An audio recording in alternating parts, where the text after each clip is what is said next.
So programming functional fitness, athlete versus health. We recently put out a free downloadable guide talking about this topic with some sample program design inside of it. And today, Carl and myself are going to give some more context to those program designs. If you haven't already downloaded the guide, I would highly recommend doing that while you watch this video. You'll be able to follow along with the programs as we talk through the intention behind them and what periodization looks like for an athlete versus health client. So just look in the description below this video. There'll be a link to download that programming functional fitness guide. Please do that now if you haven't already. So Carl, let's start this off by talking about periodization and the differences in phases of periodization for athlete versus a general health client. Yeah, it's always difficult just using accumulation all the way to deload when speaking about two different types of avatars, right? Because the intention is so different. So when you think about what accumulation is for an athlete versus a general health and wellness client, the reason why you're doing that accumulation phase is just different, right? So in an athlete, we do accumulation to prepare for intensification, right? So we're building a lot of volume because we're getting ready to do maybe even more volume. We'll talk about that when we get to intensification, but we're doing it at a higher turnover, and we're doing it most likely for performance benefits to move into a pre-competition phase. So accumulation, we're doing, the characteristics in volume and intensity are very similar to that of a general health client. So volume is high, intensity is moderate, sometimes even low. When we start to look at what are we doing or what are we trying to grab onto, we're trying to gather skills, right? So we're building skills, we're refining skills, so we can utilize those skills in intensification at a really high rate, high turnover, and higher intensities, which moves us into intensification. So intensification for an athlete is to get them ready to compete, right? Or to improve on characteristics that they started to improve on in accumulation. So for instance, let's say that we have an athlete and we're like, we have to be stronger in the back squat because we think that'll have a lot of carryover to other lifts and that'll increase this athlete's performance. So we start working on, increasing tonnage and getting a lot of volume in accumulation. And then when we move into intensification, those reps may go from, 10 down to 3, 2, 1, right? And we're doing those week over week over week over week. And we might be doing some percentage work and we're increasing loading in the back squat. Or we're in intensification and we're building density, right? So it's like we have a competition coming up and we know that there's going to be a lot of squatting or knee flexion activity, and we want to do a lot of knee flexion volume and like mixed settings, right? So that can also be intensification. So that's why it gets a little bit weird when we talk about intensification for an athlete versus general health. Is intensification is just there to get an athlete ready for the competitive season. So what happens when you transition into that pre-competition and competition stages? What's happening in the program designs then? Cool. So yeah, pre-competition is just getting you ready to compete, right? So in functional fitness, it's getting you ready for a bunch of random things. So we may have a very, let's call it periodized program moving into pre-competition, and then all rules go out when you get to pre-comp. So we're in pre-comp and we're doing things that we would never do in accumulation and intensification. Concurrent training really doesn't matter anymore because competitions don't really give a crap about concurrent training principles. So we may do a long enduring event prior to hitting a 1 rep max and a thruster or something like that, right? So it's just organizing what we need to get ready for in competition in that pre-comp phase. And then when we think about the length of a pre-competition phase, just look at how long your competition is and mirror that. So there's a lot of online events right now that go multiple weeks, right? So let's say we're in an online event that's 3 to 5 weeks. Your pre-competition phase should be 3 to 5 weeks. To get you ready for that, you deload, and then you go into a competitive phase. So a competitive phase could be a day of competition, it could be a weekend of competition, or it could be 5 weeks of competition. So now our general health client, they're going to be moving through accumulation, intensification, and deload. There's not going to be a pre-comp and a comp stage for them because they're never actually competing.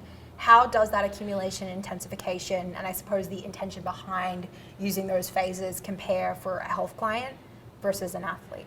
Yeah, so when we look at health clients, we have to take a step back and think about, and we'll use the personalization hedge, right? It's like, why is this person exercising in the first place? Like, what is their wanted outcome?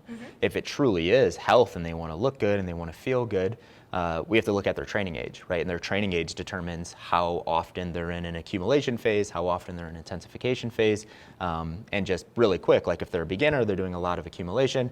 If they're an intermediate, they're kind of bouncing back and forth, 50-50. If they're an advanced trainee, they're doing a lot of accumulation again. But let's say that we have a general health client that's like, I want to look good, feel good, and I want to do really well at this Spartan race in 6 months. It's like now we can actually start using some periodization to get them ready for that Spartan race. We may not be as serious as we would be with a competitive athlete that's doing it for money and points and all of that stuff, but we can still roll that client through accumulation, intensification. We can roll them through a version of a pre-competitive phase. It might just be like a couple weekends of like practicing a Spartan race and then deloading and going into that Spartan race. So it just depends on what their wanted outcome is. Understood. So guys, that is an overview of the characteristics of periodization for an athlete versus a health client. To see it all written down, just refer to that guide. It's going to break out exactly what is going to be happening in each stage of training or each phase of training. So now, Carl, we're actually going to walk through the program designs, the weekly program designs that we have inside that guide, and explain how those certain characteristics are coming to fruition in each week of training. So guys, please take a look now at Accumulation for Health and the week program design that we have for that health client. So a couple of characteristics that are going to be evident when you're looking at their resistance training. They are going to be doing fairly high repetition or high volume training. So you can see on their Tuesday, they're doing 10 to 12 reps of the Zercher squat, 10 to 12 reps of that snatch grip row, and that is also the case on Friday. They're doing higher volume work. And their tempos, those tempos are slower. So you can see that Zercher squat that I referred to, they have an at 3-1-x1 tempo. They're taking a 3-second eccentric, 1 second pause in the bottom, explode up, and 1 second pause in the top. So they have a high time under tension for those activities. And that is a characteristic that is quite common to accumulation phases for health clients. Couple other things you guys might notice, there is a fair amount of single arm and single leg work in that training week. Their aerobic work is longer and slower. So there are on Monday and Thursday some 15-minute, as many rounds as possible pieces at a sustained pace. And then you'll also see, guys, that there's some skill work in there. So on Monday, they're working on some wall walks for overhead stability. They're working on some ring pull-ups. And then on Thursday, they have like a Turkish get-up to waiters walk complex. That is such a mouthful. Where again, they're going to be working on that overhead position there. Anything you'd add to that accumulation week, Carl? No, just a question. How are you going to progress them from, let's say this is week 1, what does week 6 or 7 look like for this client? For this client, and this is actually taken a modified version from a real life client of mine, but from week 1 to week 4, we did just a linear progression where they were adding a little bit of load. If they tapped out on, the end of that rep range, let's say they could do 12 Zercher squats week 1, next week, I'm going to have them go a little bit heavier and still stay within that 10 to 12 range and repeat that. And then after that first 4-week block, change up exercises while keeping patterns the same. And again, sticking with a similar rep range for that accumulation phase. And then for their aerobic work, we were just changing exercise selection in there. So for the most part, still cyclical and gymnastics activities, but just changing out the gymnastics activities that were within those sustained pieces. So Carl, let's talk accumulation for athlete. So guys, make sure you scroll down to that athlete page, their accumulation week. Talk us through some of the characteristics that are going to be apparent there. Yeah, it's beefy, as you guys can see. So if you scroll through those 2 pages, you'll see that we have an entire week laid out, and we're doing numerous doubles, so an AM, PM, across the board. So when you look at characteristics inside of it, when you look at resistance, you'll notice that it's laid out fairly, let's call it fairly balanced when we look at patterns and what this athlete is doing on a daily basis. And you'll notice that there's absolute strength work, there's strength speed work, there's speed strength work. So it's varied. There's a lot of things inside of this program, but what I want to focus on is the aerobic pieces and the skill development pieces. So if we look at PM session on Tuesday, we'll notice that we're doing what we call MAP 7. So MAP 7 is about 10 minutes of work. We're resting about 5 to 10 minutes, and we're repeating that over and over. So this athlete is doing multiple sets of MAP 7, and she's doing this in a mixed scenario, and patterns are all over the place, right? So when you look at something like this compared to the general health client, you'll notice what we can put inside of those MAP or those aerobic sessions is a lot more broad, because an athlete and someone that's really doing this to win, they have the skills that are necessary to make all of that work aerobic and sustainable. So the differences in the general population program in this is it's more complex inside of the aerobic work. For a general population client, we don't need walking lunges, burpees to a 6 foot or 6 inch. We don't need a ton of shoulder overhead. We don't need all of that in an aerobic setting, because all Georgia was trying to do in that program was just to dose them with a level of aerobic work. But in this program, we're trying to make this athlete better at that aerobic work. So you'll notice that it's just more complex when you get inside of there. And then if you scroll to the next page and you look at what we're doing, I'll just pick, I think that is Wednesday. So if you look at Wednesday, we're intentionally doing gymnastics as a skill. And we're not only doing it as a skill, but we're building density on top of that. So what will that look like as we go into an intensification phase? It'll look a lot more intense, right? It's like here it's fairly controlled. We're going from strict this to strict that, strict this to strict that. And intensification, now it's going to be, okay, I want you to do this in a 3-minute setting against a 3-minute clock, or I want you to do this in a 15, 12, 9, 6, 3 as fast as possible, and I want you to really get after it. But we have to set our athletes up to get there, right? So that's what accumulation is for. It's to set this athlete up to roll into intensification. So guys, now we'll dig into intensification for health. And you'll see, like if you compare this to the accumulation for health, now we have intensification for health. It's just a little bit shorter. Like there are less words on that page, which is quite representative of what intensification is. It's going to be lower volume, but higher intensity, so heavier loads for that client. And if you just take a bit of a peek, let's look at Monday B and then also at Thursday B. They're still doing some aerobic work at a sustained pace, but now these are shorter intervals that this client is performing. So instead of doing a 15-minute AMRAP, they are doing a faster pace of aerobic work. Some 3-minute clock, 15 kettlebell swings into a salt bike for calories in the remaining time. And then on that Thursday, they have the ski, sled push, and calorie row for time, again, at sustained pace. Again, roughly like a 3-minute, or what we would call MAP 5, aerobic piece. Resistance training, some of the changes that you'll see if you compare their accumulation to their intensification. Our reps are a lot lower, so instead of doing 10 to 12, we're doing 5 to 6s across the week, again for 3 sets. And then our tempo, they're doing a front squat now compared to a Zercher squat, and that front squat is at a 2-0 tempo, so a lot faster, less time under tension, but there's going to be more weight on that bar than they would have been able to do for that Zercher squat. A couple other characteristics that you guys can see with this program design. Now on Monday and Thursday, they're part A. They're doing an L-sit rope climb. Thursday, they're doing a heavy Turkish get-up, but they're less like skill focused, and now they're actually, putting that upper pull and upper push, shoulder stability, core pace, whatever a Turkish get-up is. It's so many things. A little bit of everything. So much involved, but they're doing a more intense expression of that now. So on Monday, they're doing that L-sit rope climb, 1 rep for 5 sets, rest 2 minutes. We're assuming that for this client, this is quite a tough effort for them. And then on Thursday, they're actually working up to a heavy single on that Turkish get-up. All right, so intensification for an athlete. So what we talked about prior to jumping in with the accumulation, intensification, and all of that, and what the outcome is, we have to understand that this phase is getting this athlete ready for a pre-competition phase. So this isn't an intensification phase where we're trying to bump the back squat or we're trying to increase the weighted pull-up. It's to get them ready for pre-competition. So that's really important. So let's start with the aerobic work and the differences between the intensification aerobic work and the accumulation aerobic work.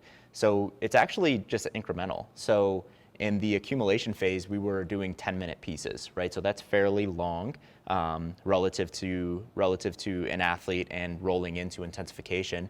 Now we're going one step lower than that, and we're actually cutting that in half, and we're doing 5, 6, 7 minutes of work to get them ready for pre-competition.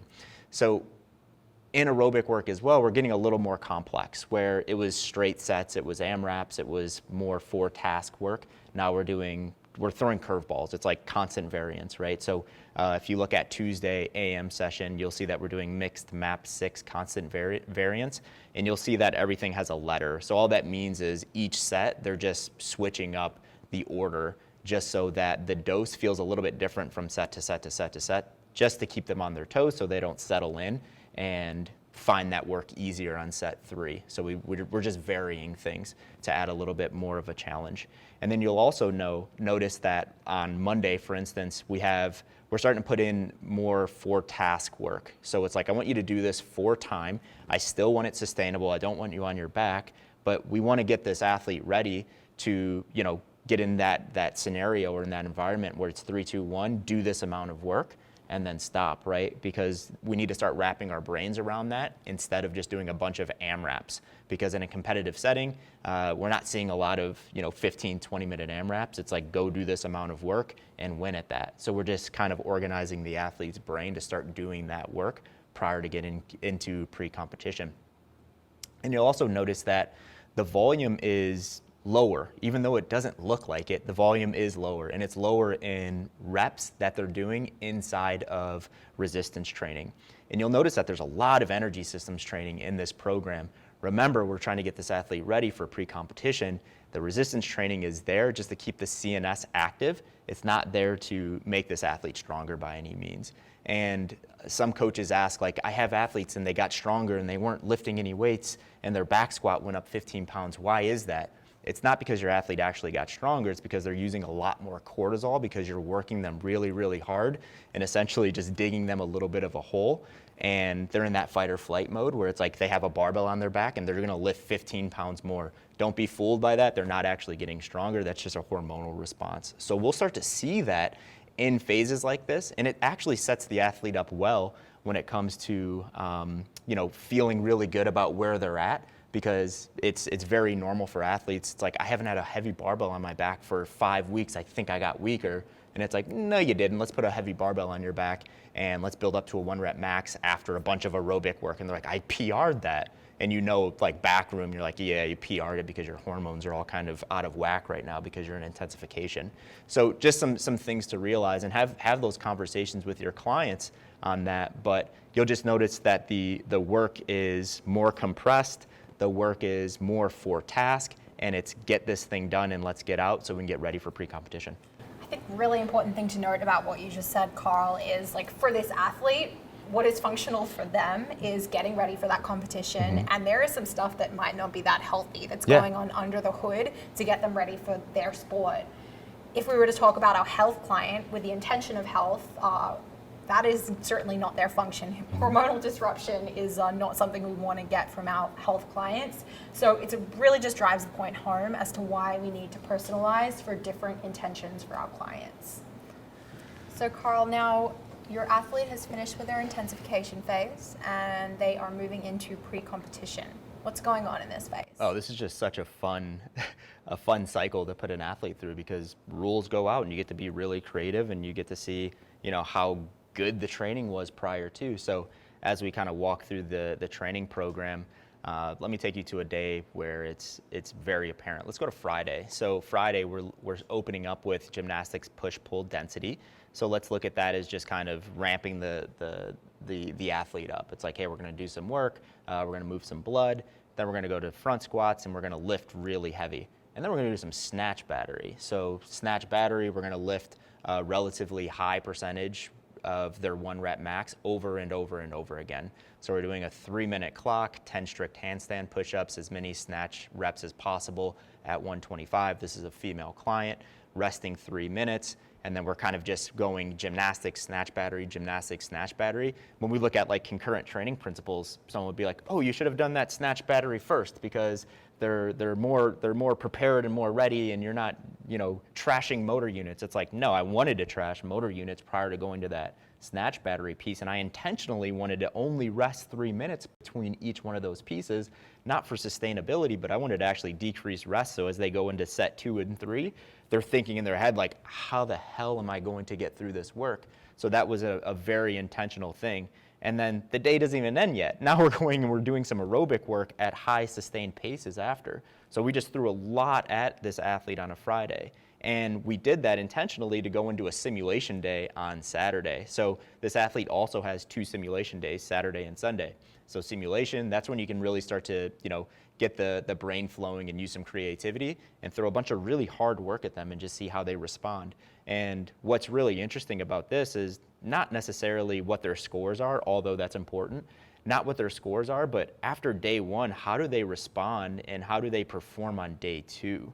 Right? Because if they go into day 2 and they totally just, fall flat on their faces, that you did not prepare them adequately enough in that accumulation phase to be able to do enough volume over a weekend, right? So if this is a multiple weekend or a 5-day competition and you take them through 2 days of simulation, you're like, oof, they didn't perform that well. You know that something was wrong in the program, so look back in accumulation and intensification and look at where you can tweak that.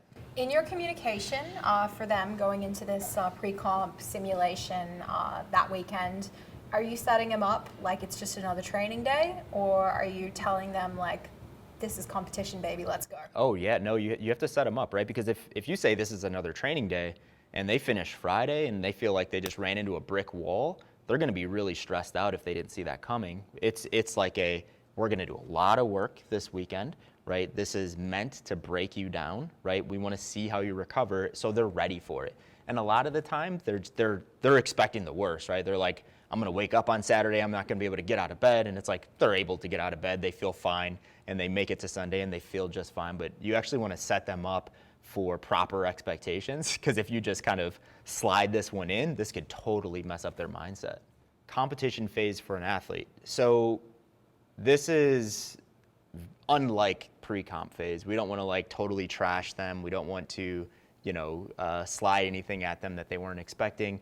The intention behind this is to prepare them adequately for a weekend of competition for this athlete specifically. So you can see that this athlete has a Friday, Saturday competition. So they're going for 4 events over 2 days, and the week and what's leading into that competition is to prepare them for those 2 days of work. That's it, right? So when you look at Monday through Thursday, you're seeing a lot of things that are submaximal, right? So they're still doing work, but it's submaximal work that's not going to annihilate them. And this is where personalization is extremely key. For this athlete needed a dose of work to feel really good for the weekend, right? Because some people, they need like a taper or a deload. They need that prior to a competition, like 3-4 days, maybe even 5 days prior to a competition. Some people need that and they feel great. But others, if you give them that going into a competition, they feel stale. They feel like it takes a little bit more for their CNS to get going. So it's all relative to what makes your athlete feel the most prepared. And physically is very, very important, but emotionally, in my opinion, is even more important, because if someone doesn't feel like they're going to perform well, they're not going to perform well. If someone feels super confident and like they're going to perform well, they could perform really, really well, or they could just get beat because they're not as good. But we want our athletes going into competitions feeling really, really confident and not second guessing themselves. So Carl, your client has finished their competition, they smashed it on competition day or competition weekend. What happens next? For this client specifically, we're just deloading them. So in this deload week, you'll just notice that they're doing a lot of the same things. Like, I'm not saying, go and do bicep curls in the corner of the gym for your deload. We're doing a lot of the same things in resistance. We're doing a lot of the same things in aerobics, but the aerobics are really long. They're really easy.